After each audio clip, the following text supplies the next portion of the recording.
Nuestra invitada llegó a principios de los 80 a España prácticamente por casualidad. Huía de Irán porque allí era perseguida por comunista y por feminista. Al llegar aquí se hizo mantera, sí, de esa gente que en la calle tiende su manta para vender cosas. Ahora es profesora de la UNED. Es autora de una quincena de libros y politóloga. Como analista le gusta hablar de la gente, de los políticos, de la guerra y la religión, siempre en relación con Oriente Medio. Desmitifica la idea de que la religión está detrás de todos los conflictos en la zona y denuncia que el auge del fundamentalismo forma parte de todas las religiones, de todas. No es extraño que uno de sus últimos libros lleve el título No es la religión, estúpido, chiíes y suníes, la utilidad de un conflicto. Bienvenida a la frontera, Nazanin Armani. Muchas gracias. Nazanin, estamos ahora mismo en España en mitad de un torbellino gubernamental y demás cosas, pero ha habido un gesto que ha emocionado, que es la aceptación por parte del gobierno del barco Aquarius con 629 refugiados.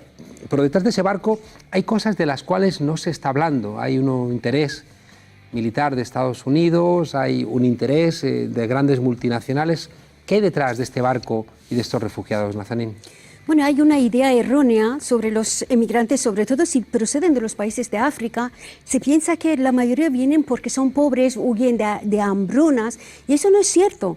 El último estudio que ha hecho una universidad británica afirma que el 80% de las personas que emigran desde África y desde el Oriente Medio en este momento huyen por las guerras y por la violencia generada por estos conflictos bélicos. Solo un 5% huye por cuestiones económicas. O sea, y detrás de esto, ¿qué hay? Por ejemplo, en el caso del barco Aquario, es interesante desgranar la nacionalidad, ¿no? Descifrar la nacionalidad de las personas. La mayoría son de Níger. Ajá. Pues Níger, ¿qué países? ¿Dónde está Níger? Pues es un país africano, está en lo que se llama Sahel, y resulta que Níger tiene mucho uranio. Y que resulta que el uranio de Níger está bajo el control absoluto de Francia. De hecho, una quinta parte del suministro de electricidad de Francia viene de los recursos de uranio que saca de Níger. Y sucede otra casualidad, entre comillas, que el presidente del país era expresidente de la mina de uranio que ahora está trabajando Francia. Y sucede esto, ¿no? Que el saqueo de los recursos naturales de estos países es uno de los factores, pero no es el principal factor. O sea, el saqueo no es como el origen, pero luego estas multinacionales, sobre todo occidentales, llegan siempre a un acuerdo con los presidentes, los mandatarios de estos países y utilizan el propio ejército del país para aplastar las protestas de los ciudadanos. Es el caso, por ejemplo, de Shell, la petrolera Shell holandesa británica, que en la década de los 90 trabajaba en Nigeria. Nigeria es otro de los países de donde proceden algunos de los inmigrantes del barco. Estamos hablando del 7º exportador del petróleo mundial, por lo tanto no son pobres. Sucede que Shell trabaja ahí en la década de los 90 y empieza a derramar basuras, residuos a todo lo que es el campo, al río, donde la gente vivía desde hace miles de años. Por lo tanto, tenemos a miles de personas desplazadas, pero que no se quedan quietas. Empiezan a protestar y el gobierno, junto con Shell, se unen para aplastar a estos manifestantes. Mueren miles de los nigerianos, 30.000 son expulsados de su zona, y claro, estos conflictos crean desplazamientos dentro del país, y luego una vez que los países que están en el medio, como países de tránsito, se quedan colapsados, empiezan a huir a otros países. De hecho, los que huyen de Níger o de Nigeria o de Mali, su destino principal es Libia. Pero ¿qué ocurre? Libia, que les atendía hasta el año 2011, resulta que este país, que acogía a miles de refugiados e inmigrantes, de hecho tenía 2 millones de inmigrantes trabajando en el país, es destruido el país totalmente y el Estado está destruido por Estados Unidos y la OTAN. Por lo tanto, tienen que huir de Libia. Libia ahora, en este momento, se ha convertido en el centro de la esclavitud mundial. La violencia contra las mujeres, contra los niños, contra los hombres es brutal. Les dejan morir de hambre, les venden, los compran como esclavos, como trata humano, trata de persona que es. Hay, Nazanin, Estados Unidos también y su geopolítica militar también tiene mucho que ver con esto. Muchísimo, porque el continente africano, bueno, cuando existía la Unión Soviética, pues existía un equilibrio a nivel mundial, ¿no?, en estos juegos geopolíticos. Cuando cae la Unión Soviética, hay un nuevo asalto de Estados Unidos junto con Estados Unidos y la Unión Europea, ¿no?, los países europeos, para repartirse las zonas que los soviéticos ya no están. Esto ocurre en Oriente Próximo y en los países de África. Estados Unidos tiene un comando, tiene 11 comandos para controlar el planeta. Y el comando que tiene para África, que se llama AFRICOM, ese era el único comando que no estaba en África porque entre Gaddafi y otros líderes africanos impedían que aquella zona, que este continente se militarizara. Una vez que matan a Gaddafi, ya pueden entrar de lleno y sembrar de bases militares a prácticamente todos los países africanos ahora tienen bases militares de Estados Unidos, de Francia, Italia, Alemania y también de España. ¿Qué hace España, por ejemplo, en Mali? ¿No? Son países estratégicos con muchos recursos naturales, tienen desde tierras raras hasta coltán, luego petróleo, uranio, gas, y ahí están los rusos, también los chinos, está Israel, Arabia Saudí, Qatar. O sea, se ha convertido en un como botín entre buitres. Y ahí, claro, la gente no tiene otro remedio que huir de los conflictos, no huyen por el hambre y pobreza. O sea, que hay una relación entre vender armas, entre robarle los recursos y que después veamos cómo el Mediterráneo se convierte en un enorme cementerio, ¿no?, que se está tragando a cientos de miles de vidas. Nazanin, ¿existe el mundo árabe en España? El mundo árabe. Bueno, yo creo como persona que lleva aquí muchos años, sabes que hay una discusión, ¿no? Américo Castro planteaba que hay una razón de ser de lo hispánico, donde estaba el mundo árabe, el mundo cristiano y el mundo judío. Bueno, y parece que queremos olvidarnos, ¿no? Por ejemplo, Bono, el que fue presidente de las Cortes Españolas, sacó de los sótanos del Museo del Prado los cuadros de los reyes visigodos y los colgó en el Congreso de los Diputados como si esos fueran los reyes de España, ¿no? Ahí está Alarico, que nunca pisó suelo español, pero no está Mohamed, no está Yusuf, no está Boabdil, ¿no? Y tú como inmigrante en España, ¿ves lo árabe en nuestro país? Claro, yo veo un poco de todo.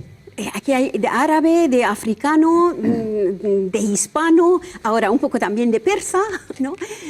Porque ya están viniendo los principalmente refugiados iraníes, refugiados políticos también de Irán. Y si hay una guerra de Trump contra Irán por el tema nuclear, Europa tiene que prepararse para una avalancha gigantesca de refugiados iraníes, que obviamente si sales de Irán no vas a Arabia Saudí, ni vas a Irak, ni a Afganistán, ¿no? Claro. Coges rumbo a Europa.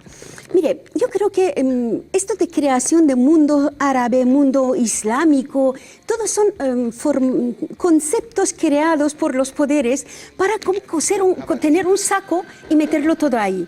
A ver, forma parte de este mundo árabe, por ejemplo, el rey de Arabia Saudí y también el emigrante árabe que está aquí. Pues no, el mundo está dividido entre clases sociales. Hay una clase obrera, clase trabajadora a nivel mundial y hay una élite a nivel planetario que está está saqueando el mundo, llevando guerras a todas las zonas. Mire, por ejemplo, en la guerra de Siria, es curioso que Israel, Arabia Saudí, estamos hablando de un país judío, de Arabia Saudí, un país islámico sunita, está unido con Estados Unidos, cristiano, para destruir el país contra un país que es árabe musulmán, ¿no?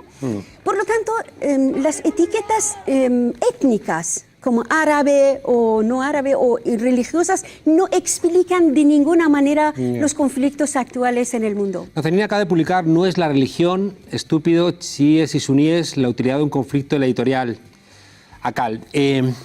La diferencia entre suníes y chiíes es real, forma parte de un intento, ¿no?, de construir una falsa confrontación que justifica otras cosas. Existen ciertas diferencias entre el chiismo en el lenguaje sencillo sería como el protestanismo para el cristianismo respecto al catolicismo, que son los sunitas, ¿no? Los suníes son la mayoría de la población musulmana del mundo, casi un 85% son sunitas, y luego una pequeña parte son chiitas que están concentrados en Irán, en la República de Azerbaiyán, en Irak y en algunos países. Pero el conflicto real que hay no es, en este momento, por ejemplo, no es entre chiitas y sunitas en Oriente Medio. Nunca lo ha sido. Por ejemplo, en la época del Shah de Irán, Irán también era chiita. O sea, Irán no es chiita existían esos conflictos. Claro, Irán es chiita desde el siglo XVI, pero no existía ningún conflicto. Además, la Casa Real de Irán se llevaba de maravilla con la Casa Real saudí. El conflicto es persa-árabe, en parte, pero luego es entre dos potencias regionales que luchan por la hegemonía de la zona. Esta zona, Oriente Próximo, digamos, hay un pulso por ello entre Israel, Turquía, Arabia Saudí, Irán. Lo que sucede es que Arabia Saudí, Turquía e Israel están unidos bajo la protección de Estados Unidos y Irán en este momento está solo. Y por tanto hay una construcción que, para que lo entendamos, o para que lo intentemos entender solamente sobre una perspectiva religiosa y no nos fijemos, ¿no?, claro, en otro tipo de elementos que tienen más calado. Tú has planteado que una buena parte de lo que ocurre tiene que ver con tratados en su momento entre Francia e Inglaterra, ¿no?, el acuerdo Sykes-Picot, ¿no? Sí. Cuéntanos, ¿en qué consiste esto? Mire, justamente ahora es el centenario de este acuerdo, ¿no?, que fue firmado en el año 1918. Y en este centenario, o sea, en estos momentos históricos que dos potencias internacionales, dos imperialismos, Gran Bretaña y Francia, llegan a un acuerdo para repartirse el Imperio Otomano. Y de hecho lo hicieron. Despedazaron el Imperio Otomano, convirtieron, por ejemplo, salió Arabia Saudí, Irak, lo que es Turquía hoy, Bahrein. Todos esos países pequeños de las zonas formaban parte del Imperio Otomano. ¿Qué ocurre? Después de la Segunda Guerra Mundial entra en la escena Estados Unidos y quiere su diseño propio de la zona. Lo que sucede es que está la Unión Soviética y no puede hacerlo solo. Tiene que llegar a un acuerdo con la Unión Soviética o a través de las guerras. Cuando es el fin de la Unión Soviética, Estados Unidos, que ya no tiene rival, empieza a rediseñar, reconfiguración esta región. Y es cuando asalta a Afganistán, Irak, luego a Libia, a Siria, a Yemen, y hay otros países que están en la lista de ser desmembrados, o sea, balcanizados, rotos por la mitad, más o menos, porque Estados Unidos lo que no quiere ahora son estados fuertes y grandes en la zona. Si puede conseguirlo, como Yugoslavia, por ejemplo, lo despedazó. O en caso de Sudán. Sudán es uno de los países, claro, porque mucha gente dice, a ver, ¿por qué los kurdos no tienen país o por qué palestinos no consiguen un país? Mire usted, el último país que fue reconocido por el Consejo de Seguridad de la ONU ha sido Sudán, Sudán Sur, sin que se lo pidieran, ¿no? Es el 194, ¿no? Exacto. Sí, sí, justamente en el 2011 que hubo este ruido de las primaveras árabes, por una razón, porque Sudán era el país más grande árabe, musulmán de la zona, con muchas reservas de petróleo y gas. Lo han partido en dos. ¿Y qué ha ocurrido en Sudán? La zona sur, que tiene petróleo y gas, no tiene acceso al mar. Por lo tanto, la división que han hecho no ha servido para nada. Y consiguientemente ha sido una terrible conflicto en el Sudán Sur desde el 2011 hasta hoy, en el que decenas de miles de personas han muerto o han sufrido heridas o están muriendo. La cifra de la ONU es que 100 de personas en Sudán Sur mueren de hambre cada día, de hambre o por las heridas de guerra. O sea, este tipo de divisiones que ha hecho Estados Unidos ha sido romper los países grandes, si puede, en el caso de Yugoslavia, por ejemplo, Sudán lo ha conseguido, o si no puede convertirlos en estados fallidos como Libia. Claro. Nazanin, si uno mira el mapa, yo no sé si tenemos disposición de un mapa en el programa, no hemos podido hacerlo, ¿no? La próxima vez lo haremos con un mapa, ¿no? Si uno mira el mapa latinoamericano, allá donde hay recursos naturales o petróleo, hay una base norteamericana o conflictos entre paramilitares y guerrillas que no dejan de ser gente desplazada, a menudo campesinos, que toman las armas para intentar defender ese espacio que les han robado. ¿Ocurre algo similar o está ocurriendo algo similar en el mundo absolutamente árabe, africano? Lo que ocurre tanto en África como en Asia Central y en Oriente Próximo ha hecho exactamente el mismo modelo. De hecho, no solo como modelo, sino incluso las personas que estaban implicadas en los escuadrones de muerte de El Salvador, por ejemplo, los ha trasladado en Irak. Por ejemplo, Robert Ford o John Negroponte fueron de infausta memoria ese señor. Claro, exacto, fueron ¿Cuántas creadores. muertes tiene detrás ese Sí, señor? sí. Entonces Estados Unidos los trasladó, George Bush los trasladó a Irak y ahí crearon un escuadrón de la muerte que exterminaron a todos los opositores progresistas. Luego los mandó ¿a dónde? A Libia. O sea, estos grupos que operan bajo el nombre del Estado Islámico, Al-Qaeda, Al-Nusra, todos esos nombres árabes que inventan, se trata de un mismo grupo de mercenarios a nivel internacional con una composición que tiene 80 nacionalidades diferentes que son enviados a diferentes países para desmontar estados. Por ejemplo, empezaron desde Afganistán, que era frontera de la Unión Soviética, aparte que en los años 80, cuando crean este grupo de los yihadistas, Afganistán tiene un gobierno democrático de izquierdas, marxista. Derrotan el gobierno, destruyen el Estado y luego van a Irak y luego después fueron a Yugoslavia, a Libia y ahora están en Siria. En Siria han cumplido su misión de desmantelar el Estado, destruir el país y ahora están siendo trasladados a Asia Central, a los países que se llaman como Tayikistán, Uzbekistán, Kirguistán, que casualmente son frontera con China, Rusia, Irán. Y una parte está siendo enviado a Asia Oriental, a Malasia e Indonesia. Nazanin, históricamente, chiíes y suníes se han peleado.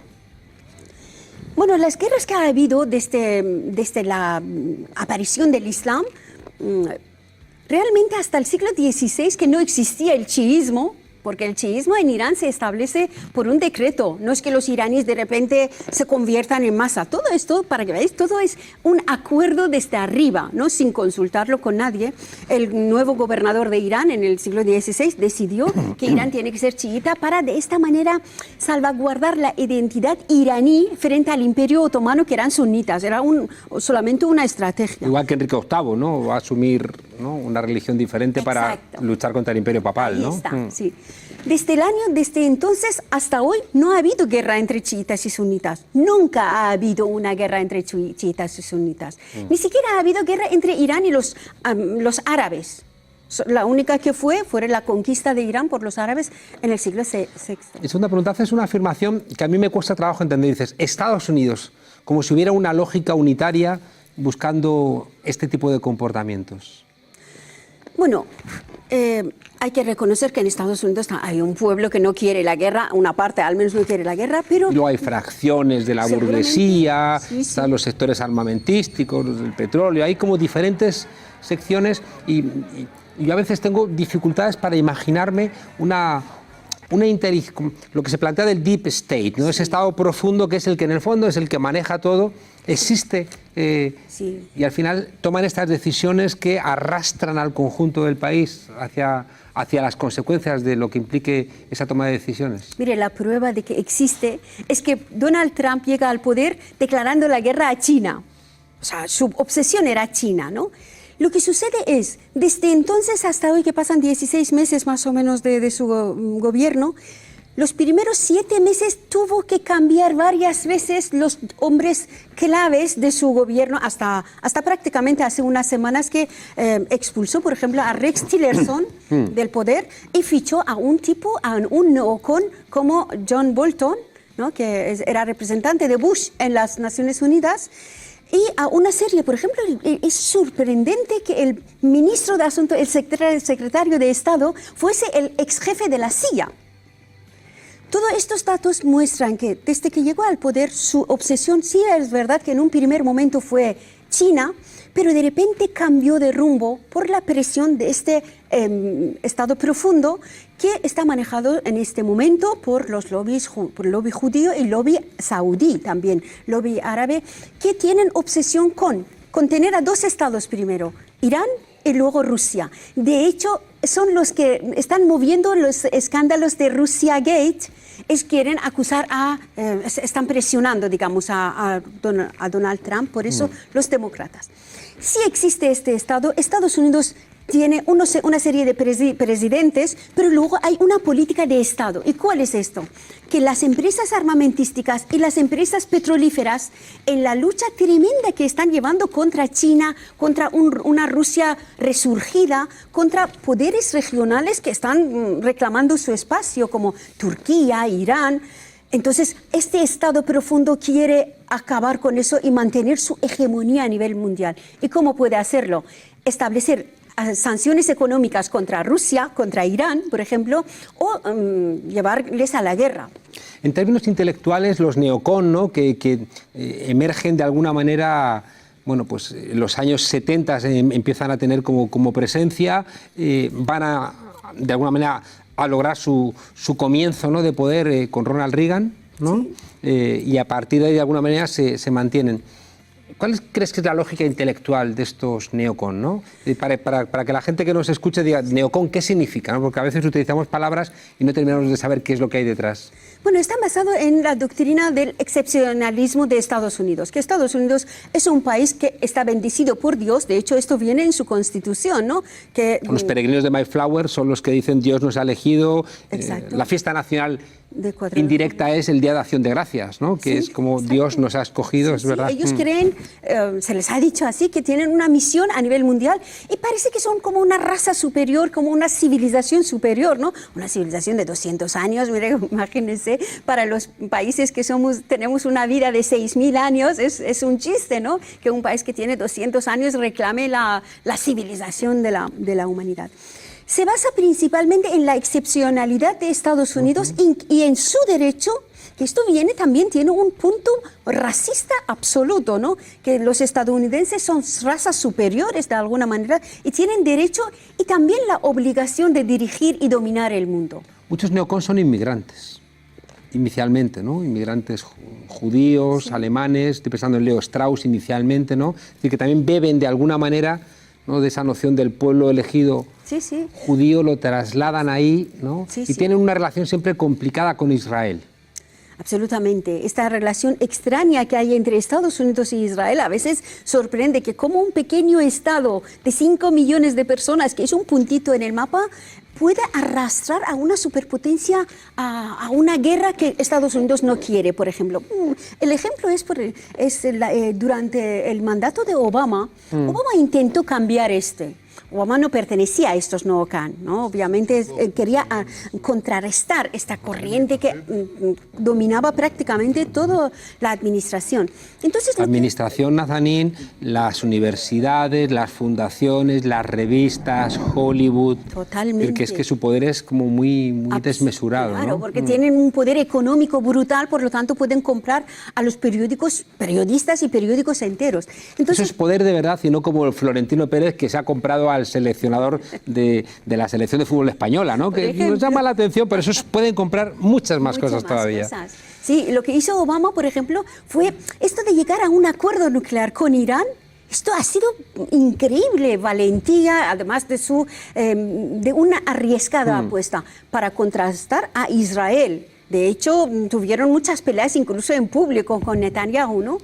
Lo que sucede es esto, que este estado profundo ha hecho que el nuevo presidente echara a perder un acuerdo nuclear que se consiguió con Irán después de 7 años de negociaciones. Para la paz mundial era importantísimo y ahora es muy peligroso que se haya roto. Claro.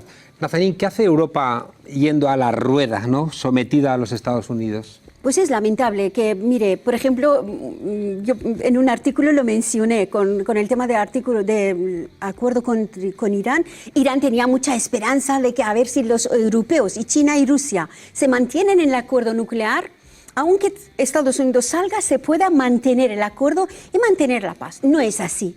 Es que la Unión Europea está bajo el control de Estados Unidos, no solo control financiero, sino también militar. Mire, la principal base militar de Estados Unidos fuera de sus fronteras está en Alemania.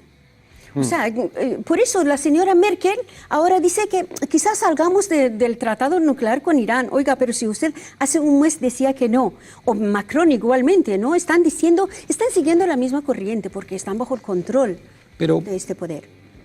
Alemania está teniendo un papel hegemónico en Europa, ¿no? Y en términos económicos, los ajustes, la política de austeridad, la primacía de acabar con el déficit, aunque eso suponga, ¿no?, un empobrecimiento de las poblaciones, lo marca Alemania.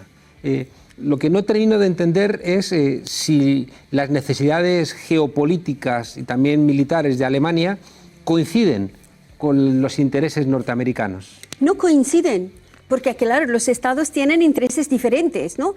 El ejemplo que he dicho, por ejemplo, Siemens había invertido en Irán mucho dinero, había llegado a un acuerdo, a un mega acuerdo. Lo que sucede es, después de la retirada de Estados Unidos del acuerdo nuclear, Siemens ha dicho que va a dejar de invertir en Irán. También lo ha dicho Total, que es la empresa francesa de petróleo. O sea, estamos hablando de un Macron que quiere convertirse en un Napoleón, reclamando el poderío de Francia, pero también se está echando para atrás.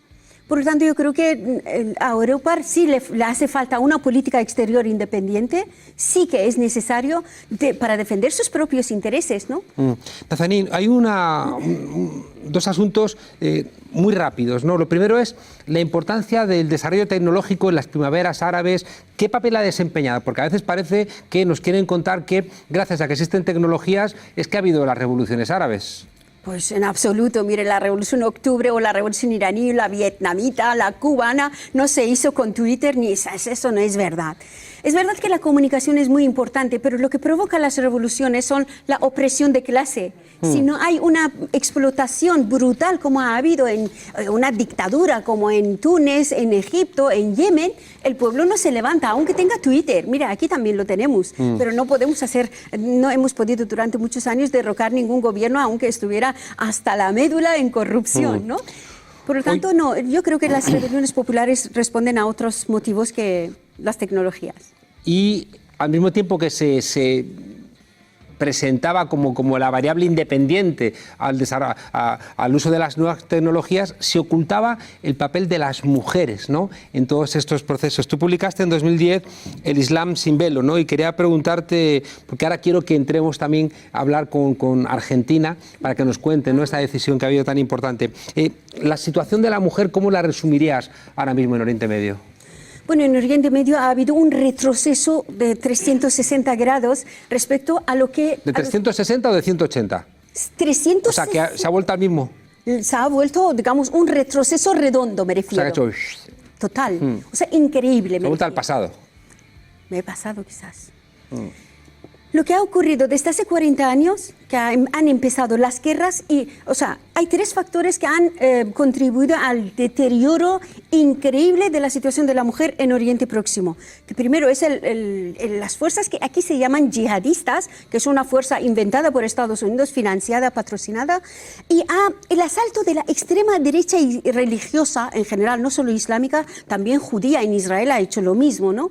Entonces, el asalto del fundamentalismo islámico, que siempre es de extrema derecha, luego las guerras devastadoras de Estados Unidos han convertido a un país como Irak, que en la década de los 60, 70 tenían más derechos las mujeres iraquíes que las españolas. Y el tercer motivo es el neoliberalismo que ahora invade todo Oriente Medio, que ha hecho expulsar a miles de mujeres de sus puestos de trabajo en la administración, porque la administración, el Fondo Monetario dice que tienen que reducirse. Y claro, las mujeres tradicionalmente trabajaban en el sector de enseñanza y de sanidad. Al cerrarse estos sectores, millones de mujeres han quedado fuera del trabajo. O sea, la situación ha dado un vuelco general a negativo en Oriente Próximo. Tenemos una buena noticia, vamos a conectar un momento con nuestro corresponsal en América Latina, Pedro Brieger, porque queremos que nos cuente la aprobación en el Congreso argentino de la despenalización del aborto. Y creo que es importante, ¿no?, vincular, ¿no?, el momento actual de América Latina con el momento actual de Europa y el momento actual de Oriente Medio. Pedro Brieger, buenas noches. ¿Cómo están ustedes? Un placer saludarte aquí con Nazanin Armanian, una de las más, creo, importantes analistas del mundo oriental, que creo que igual tú también lo conoces, porque tú también has escrito, ¿no?, sobre... Sí, por supuesto, pero la conozco muy bien y además una de las pocas que habla perfectamente castellano, que para nosotros es tan importante, además del farsi, que lo dominamos con dificultad. Pedro, día histórico, ¿no? Cuéntanos cómo ha sido esa ajustada votación y cómo se espera que sea ahora la tramitación en el Senado. Efectivamente, un día histórico. Por 4 votos se aprobó una ley que permite la interrupción del embarazo de manera voluntaria. Es la primera vez que se debatió este tema en el Congreso argentino. Pasa ahora al Senado, lo aprobó la Cámara de Diputados, como bien dijiste, y lo que hay que destacar es la marea verde que ha inundado la Argentina. ¿Por qué una marea verde? Porque es el color que identifica una campaña nacional por el derecho al aborto legal, seguro y gratuito que comenzó en el año 2005. En ese año varios movimientos feministas y de mujeres recolectaron más de 100.000 firmas, fueron al Congreso, lo entregaron y la consigna era educación sexual para decidir, anticonceptivos para no abortar, aborto legal para no morir. Y si el feminismo hace unos años atrás era algo que pocas mujeres decían en público que reivindicaban, ahora es impresionante la marea verde que hay, porque ese es el color del pañuelo que identificaba la campaña. Cualquiera que viene hoy a Buenos Aires ve a miles y miles de jóvenes, principalmente jovencitas mujeres, con el pañuelo verde de la campaña. Eso, sin lugar a dudas, marcó una presión muy fuerte ayer a la noche sobre la Cámara de Diputados, porque había centenas de miles de personas en las calles presionando para aprobar la ley. Qué bueno. Entonces, es otra vez como las calles demuestran la capacidad de presión que tienen sobre los políticos. Sí, por algo cuando siempre plantean que hay que parlamentarizar los conflictos y dejar la calle, es para intentar acabar con ellos. Pedro, ¿qué significa para la región? Porque también es verdad que hemos comentado a veces que incluso la izquierda ha tenido dificultades para asumir un derecho como el aborto. Sí, es verdad, porque el feminismo nos ha enseñado, Juan Carlos, que atraviesa izquierda, derecha, conservadores, liberales. De hecho, fíjate qué contradictorio. El presidente Mauricio Macri abre la posibilidad de un debate sabiendo que él está en contra, que la mayoría de sus ministros están en contra y que la mayoría de sus diputados estaban en contra de esta ley. Por lo tanto, hay algo muy extraño, porque por lo general cuando un poder ejecutivo impulsa una ley es porque quiere aprobarla. Y acá se daba lo contrario. Ahora, esta marea feminista influyó también dentro del propio sector del presidente Mauricio Macri. Algunos de los diputados y diputados hablaron tan bien en el Congreso a favor de la legalización del aborto que te digo que dejaron con la boca abierta a algunas referentes históricas del feminismo. Es más, una diputada del gobierno, o sea, que apoya al gobierno del presidente Mauricio Macri, reivindicó la figura de feministas de izquierda del siglo pasado, algo impensable en cualquier otro tema de la política, que se pueda reivindicar desde la derecha a las feministas pioneras, incluso algunas de izquierda, marxistas, revolucionarias. Bueno, esto fue parte de los discursos, esto es lo que marca que el feminismo es absolutamente transversal, que no conoce de izquierda o derecha a priori, aunque muchos partidos de izquierda reivindican el feminismo y lo han levantado como bandera, pero fíjate que Rafael Correa se opuso al aborto en su momento en Ecuador y en América Latina, salvo en Uruguay y Cuba, por supuesto. Lo que ahora vemos en Argentina, yo creo que va a tener un gran impacto por el peso específico que tiene la Argentina y por la capacidad de movilización que hay en este país. Vos fíjate que ahora, mientras nosotros estamos hablando, hay otra marcha de miles de personas, de sindicalistas, de varias agrupaciones sociales en contra de la política económica de Mauricio Macri. Entonces, en menos de 24 horas viste decenas, centenas de miles de personas, algunos hablan de 1 millón de personas movilizadas entre ayer y hoy por el tema del aborto, y ahora estás viendo decenas de miles movilizadas a poca distancia en contra del plan económico del gobierno Macri. Estupendo. O sea, es muy fuerte esto. Sí, además no se puede ser feminista si se es neoliberal, o sea que al final las peleas se juntarán. Pedro, muchísimas gracias. Y hoy nos da solamente una buena noticia, así que encantados. Exacto, es verdad, una excelente noticia, Juan Carlos. Un abrazo fuerte desde Madrid. Por supuesto, abrazo para Hasta ustedes. pronto. Nazanín, ¿hay una posibilidad de que haya una revolución de las mujeres en el mundo árabe? Existe, claro que existe. Ha habido, aunque he hablado de este retroceso, el movimiento feminista laica laico, porque ahora se habla del feminismo islámico, que es un invento de la extrema derecha islámica. El movimiento feminista siempre ha sido laico. Es que es la única manera de aglutinar a todas las mujeres de cualquier ideología, de cualquier religión, bajo la misma bandera por sus derechos. El movimiento feminista de Irán tiene raíces en 1918. O sea, nosotros en el 1920 celebrábamos el 8 de marzo en Irán. Ahora está prohibido, que conste. Pasa lo mismo en Turquía, en el movimiento feminista de Egipto, de Irak, de las mujeres afganas, han sido muy importantes. Lo que pasa ahora, lamentablemente, las guerras han destruido gran parte de estas conquistas. Pero ahí estamos y seguimos luchando fuera y dentro. Piensa en Egipto, ¿no? Como el comienzo de la revolución en Egipto eran mujeres, ¿no? Trabajadoras, y ahora están silenciadas. Nazanin, nos hemos comido el tiempo, que me quedo con ganas de hablar contigo, queremos que vengas pronto otra vez. ¿La izquierda europea, la izquierda española está a la altura con lo que está necesitando el mundo árabe? Yo creo que tienen muchos conceptos erróneos, ¿no?, sobre el mundo. Aún piensan con el chip del norte-sur. O sea, cuando hablan de Occidente está matando al Oriente, oiga, pero Oriente, ¿de qué Oriente está hablando? Del rey de Fahad de Arabia Saudí, o el rey Salmán de Arabia Saudí, que se une con Trump y se unen con Netanyahu para destruir a los árabes, musulmanes, cristianos o judíos de la zona. O sea, yo creo que el término es... Hay que recuperar a Marx. Es muy importante recuperar a Marx de la lucha de clase obrera mundial, de los trabajadores del mundo contra la élite mundial. Esto todavía parece que ahí no ha cuajado. Aquí se defiende al pueblo árabe, al pueblo tal. Pero ahí en estos pueblos hay clases sociales que muchos que están arriba son traidores a la lucha de sus clases obreras. Claro. Bueno, os dejamos con la invitación del libro de Nazanin Armanian y Marta Zain, No es la religión, estúpido, chiíes y suníes, la utilidad de un conflicto. Creo que es un libro esencial de la editorial ACAL que nos ayuda a entender algo que a menudo nos lo quieren contar de una manera que no es. Nazanin, muchísimas gracias a usted, muchas gracias. por abrirnos los ojos y recordarnos que si interviene la OTAN no va a solventar nada. Gracias por recordárnoslo, Nazanin. Y a vosotros, los desobedientes, os dejamos con un viaje a Vietnam para preguntarse quién ganó aquella guerra, y la respuesta nos la traen Vicente y Miguel Romero en ese excelente, extraordinario expediente semanal. Desobedientes, con un ministro cambiado, con Urdangarín camino de la cárcel, con un nuevo seleccionador nacional y con todo casi por hacer. Hasta la semana que viene, desobedientes.